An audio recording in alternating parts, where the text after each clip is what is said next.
네, 안녕하세요. 연합인포맥스 이마람 특파원입니다. 오늘 뉴욕 현지 시간으로 4월 13일 뉴욕 증시 일제히 상승 마감했습니다. 본격적인 실적 시즌이 시작되면서 주가가 상승 탄력을 받았는데요. 시황 같이 보겠습니다. 네, 오늘 다우지수 전장 대비 1.01% 상승 마감했습니다. S&P 500 지수는 전장 대비 1.12% 상승 마감했습니다.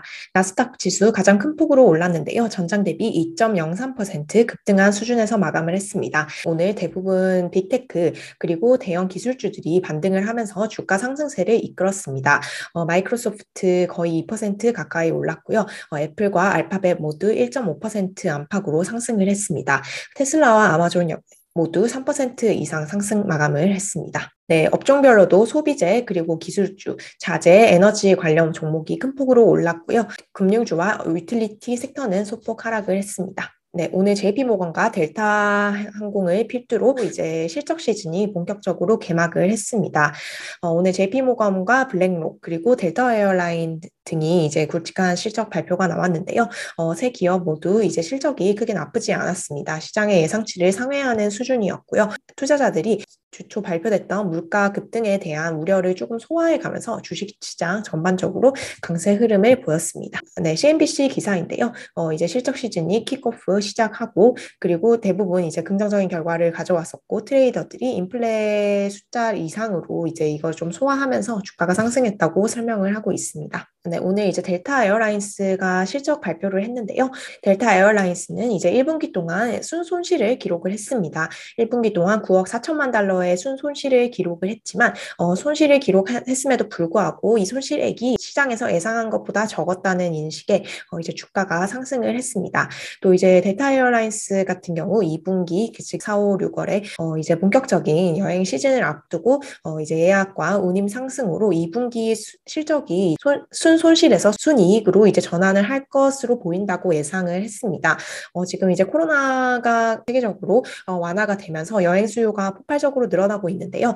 이에 따라서 이제 델타 에어라인스의 실적이 조금 더 좋을 것으로 다음 분기 실적이 좋을 것으로 예상이 되고 또 1분기 손실이 이제 생각보다 크게 엄청나게 손실을 많이 기록하지는 않았다는 점에 따라서 이제 델타 에어라인스의 주가가 상방 압력을 받았습니다. 네, 이외에도 여행 관련주가 이제 좀 큰 폭으로 랠리를 보였는데요. 호텔 예약 어플리케이션인 익스피디아 같은 경우 4% 이상 올랐고요. 그리고 다른 여타 항공사들도 5% 안팎의 상승세를 보였습니다. 네, 반면 오늘 JP모건 주식은 3% 이상 하락을 했는데요. JP모건 같은 경우는 1분기에 순이익이 82억 8천만 달러로 집계가 됐습니다. 이것을 이제 보면은 이제 지난해 같은 기간 대비 40% 이상 급격하게 줄어든 수준이라고 합니다. 순이익이 이제 큰 폭으로 전년 동기 대비 큰 폭으로 하락을 했는데요. 또 JP모건은 이번에 러시아 사태로 인해서 이제 5억 달러 가량의 손실을 봤다고 얘기를 했습니다. 뭐 이런 조금 실적이 JP모건 같은 경우는 실적이 조금 부진하게 나오면서 3% 이상 하락하는 모습을 보였습니다. 세계 최대 자산운용사인 블랙록도 1분기 실적을 발표를 했는데요. 시장 변동성에도 불구하고 지난해 같은 기간 대비 20% 이상 순이익이 증가를 했다라고 발표를 했습니다. 네, 이번 실적 시즌은 조금 특이한 점이 여러 면이 있는데요. 첫 번째로 이번에 1분기에 러시아와 우크라이나 전쟁이라는 이슈가 있었기 때문에 투자자들의 기대감이 조금 낮아진 상태라는 점입니다. 그렇기 때문에 이제 실적이 아주 좋진 않더라도 시장의 예상 수준에 부합을 한다면 이것이 크게 주가에 큰 영향을 미치지 않은 모습으로 해석이 됩니다. 네, 또 이제 두 번째로 이번 실적 시즌이 중요한 이유는 이제 시장이 매크로에서 마이크로 측면으로 넘어가고 있는 단계이기 때문인데요. 네, 한 전문가가 이렇게 분석을 했습니다. 이제 이번 실적 시즌은 어떤 티피컬 전형적인 보통의 실적 시즌보다 훨씬 더 조금 중요하다라고 얘기를 했습니다. 이제 지금 몇 년 동안은 주가가 계속해서 상승세를 이어가면서 어떤 매크로적인 측면에 따라서 개별 종목도 연동이 되는 그런 상황이었다면 하지만 지금은 이제 연준을 비롯한 세계 주요 중앙은행들이 이제 긴축으로 돌아서는 과정이기 때문에 점점 더 시장이 매크로에서 마이크로 베이스로 옮겨가고 있기 때문에 그러므로 더욱더 개별 기업의 실적이 조금 더 중요해진 시점이다라고 얘기를 했습니다. 앞서서 이제 전문가들이 이번 실적 시즌을 보는 이제 투자자들의 시선이 조금 이제 눈높이가 낮아져 있다고 설명을 드렸는데요. 이제 전문가들은 이제 S&P 500을 구성하고 있는 기업 중에서 단 4.5%만의 기업이 순이익이 증가했을 것으로 예상을 하고 있습니다.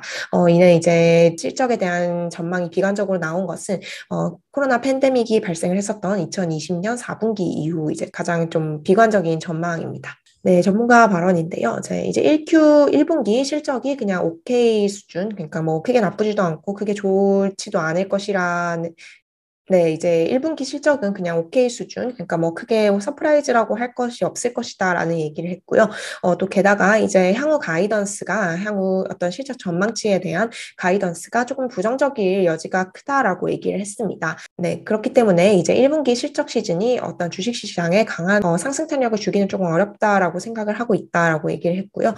지금 현재 시장에서 실적보다 조금 더 중요하게 큰 영향을 미칠 수 있는 것은 인플레라든지 경기 침체에 대한 우려가 시장의 키 드라이버, 핵심적인 요인이 될 것이다라고 얘기를 했습니다. 뭐 이렇게 얘기를 했지만 어쨌든 오늘 하루만 보면은 시장은 실적에 따라서 이제 상승을 한 모습입니다. 네, 오늘 크리스토퍼 월러 연준 이사가 발언을 했는데요. 연준의 대표적인 매파적인 인물입니다. 세인트로이스 블러드 총재와 함께 이제 가장 조금 급진적인 긴축에 대한 의견을 내고 있는 인사인데요. 오늘 CNBC에 출연해서 이제 발언을 했습니다. 네, 이제 두 가지를 크게 얘기를 했는데요.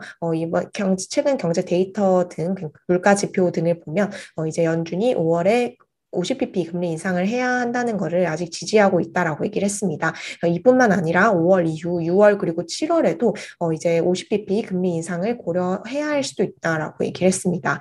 또 한편 이런 말을 했는데요. 연준이 50bp 금리 인상을 해도 미국 경제가 경기 침체에는 빠지지 않을 것이다라고 얘기를 했습니다. 그 이유로는 이제 고용시장을 들었는데요. 고용시장에서 더 많은 구직자들이 이제 직원들을 구하고 있기 때문에 이런 경제적인 여력이 미국 경제를 어떤 침체 국면으로 빠뜨리지는 않을 것이다라고 단언을 했습니다. 네, 옐런도 오늘 비슷한 얘기를 했는데요. 옐런 미국 재무장관 전 연준 의장은 오늘 싱크탱크와 한 컨퍼런스에 나와서 이런 말을 했습니다. 이제 연준이 소위 경제 연착륙이라고 긴축을 단행을 하면서 크게 경기를 둔화시키지 않는 연착륙을 이룩하는 것이 가능하다고 얘기를 했습니다. 인플레이션을 잡으면서 고용시장에 크게 타격을 주지 않는 두 가지 목표를 완수하는 것은 it has been done in the past. 과거에 이루어진 적이 있다라고 얘기했고 이것은 불가능한 조합이 아니다라고 얘기를 했습니다. 즉 한마디로 말해서 미국 연방준비제도가 긴축을 단행하면서도 경제를 크게 둔화시키지 않고 경기 침체를 피해갈 수 있다라고 주장을 한 점입니다. 미국의 경기 침체를 우려하기보다는 이제 우크라이나 전쟁에 따라서 유럽에서 경기 침체가 일어날 수 있는 가능성에 대해서 더 우려를 하고 있다고 얘기를 했습니다. 네, 이제 시장에서는 조금 다른 말이 나왔는데요. JP 다이먼, 이제 JP 모건 CEO죠. 실적을 발표하면서 이런 말을 했습니다. 올해 하반기 미국 경제에 어떤 먹구름이 낀 것으로 보인다라고 얘기를 했습니다. 네, 이제 연준이 금리를 이제 인플레이션에 대응을 하면서 아주 액시덴틀리 어떤 실수로 미국 경제를 넘어뜨릴 가능성, 미국 경제에 조금 경기를 침체시킬 리스크가 있다라고 얘기를 했고요. 이런 미국 경제 하반기에 먹구름이 펼쳐질 수 있지만, 하지만 이것이 생길 수도 있고 또 사라져버릴 수도 있다라고 얘기를 했습니다. 뭐 중립적인 얘기인 것 같은데요. 어쨌든 이런 금리 인상에 따른 긴축에 따른 어떤 어려움이 있을 수 있다는 점을 이제 다시 한번 강조를 한 셈입니다. 네, 어제 이제 미국 CPI가 발표가 됐었는데요. 오늘은 이제 소비자 물가 지수에 따라서 미국의 3월 생산자 물가 지수도 발표가 되었습니다. 3월 생산자 물가 지수 역시 역대 최고치를 경신을 했는데요.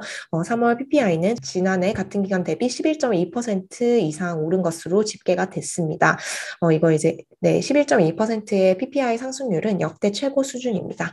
하지만 뭐 이제 시장은 이미 뭐 물가 지표를 소화하고 있는 과정이기 때문에 PPI가 이제 크게 투자 심리에 좀 영향을 미치지는 않았습니다. 네, 오늘 이제 뱅크 오브 캐나다 중앙은행이 통화 정책 결정 회의 결과를 발표를 했습니다. 기준금리를 기존 0.5%에서 1.0%로 50bp 인상을 했습니다. 캐나다 중앙은행 같은 경우 코로나 팬데믹이 이제 끝난 이후에 거의 최초로 금리 인상을 단행한 이런 매파적인 태도를 보이고 있는 중앙은행 중에 하나인데요. 50bp 금리 인상을 거의 중앙은행들 중에서는 가장 빠른 속도로 진행을 했습니다. 네, 이제 실적 시즌이 본격적으로 개막을 하면서 일단 주가는 상승 탄력을 보였습니다. 내일도 골드만삭스와 시티, 웰스파고 등의 실적이 발표가 예정이 되어 있고요. 또 내일은 유럽 중앙은행의 통화정책 회의 결과가 발표가 됩니다. 네, 내일 저는 이런 소식을 다시 가지고 인사드리도록 하겠습니다. 들어주셔서 감사합니다.